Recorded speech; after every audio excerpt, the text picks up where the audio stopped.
জয় মা তারা, জয় গুরু বামদেব। গল্পকথায় তারাপীঠে আপনাদের সুস্বাগতম। প্রতিদিনের মতো সকাল সকাল স্নান সেরে মন্দিরে পৌঁছে গেছি, কেননা আমি তারা মায়ের নিত্য পূজারী। পুজো করাই আমার কর্ম। তার এক অবসরে আমি ঘুরিয়ে ঘুরিয়ে দর্শন করাই তারা মায়ের মন্দির প্রাঙ্গণ।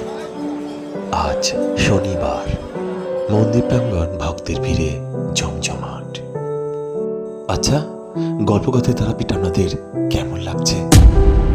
আপনাদের সুচিন্তিত মতামত অবশ্যই জানান।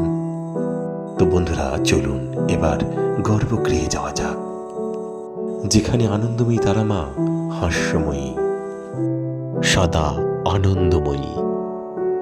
দর্শন করুন আজ সন্ধ্যার তারামায়ের রাজেশ্বরী বেশ।